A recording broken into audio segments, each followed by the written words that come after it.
3 surefire ways to ruin an inheritance.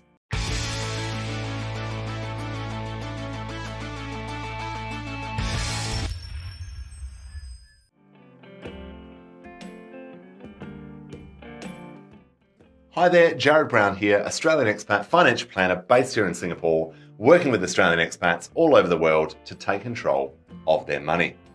In this video, we're talking about inheritance planning and 3 quick ways or common mistakes that we see many Australian expats making when it comes to inheritance planning. Now, number 1 is ignoring the tax implications. Far too often, people assume that because there is no inheritance tax in Australia, they don't really need to worry about it. We don't need to give it a second thought. The estate will all be tax-free, irrespective of where my beneficiaries may live. Now, that could be cash, or shares, or superannuation, or of course, the family home. Now, when it comes to our family home, quite often, or in many cases at least, the family home will go to the children. It might be the house that you grew up in. It might be split between your brother and your sister and yourself. It might just be all going to yourself. But we need to be aware of the tax implications.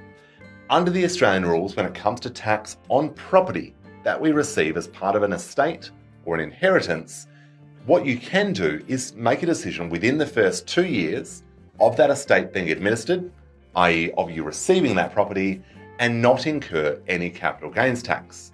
Now, it needs to be the main residence of the parents or whoever is giving you that property at the time of their passing. Now, within those 2 years, you can therefore decide. You could rent it out for that 2-year period. You could go back and clean the property, get it ready for sale. You could even decide that in 2 years' time, it's going to become an investment. You're then going to rent it out for the long run. But you have that 2-year time frame to make that decision and act accordingly. Beyond that 2 years, that capital gains tax starts to apply. So we do need to give this some very real thought, because it doesn't mean that we inherit that and don't have to incur tax ever.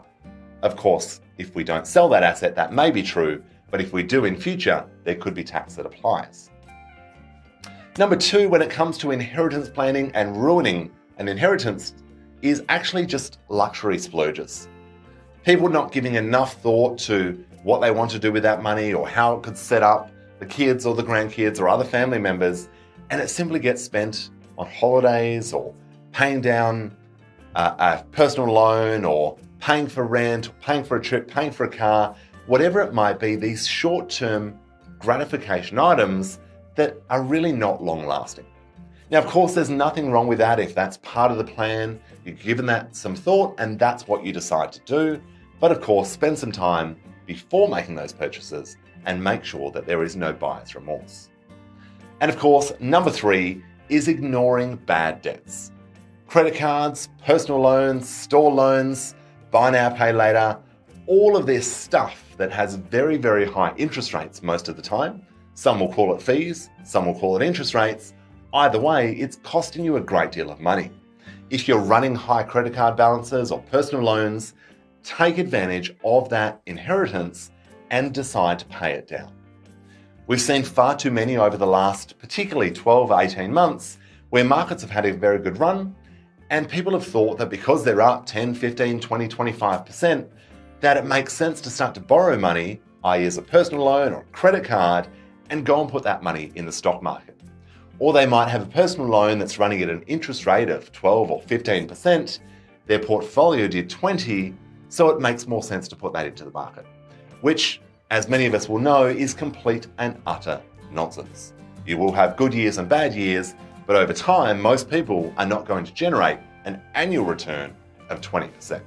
So of course, don't ignore those bad debts, get rid of what you can, but when it comes to inheritance, don't look that gift horse in the mouth. Plan ahead, make sure you're using it wisely to get yourself ahead and really honour the wishes of those whose estate it actually is.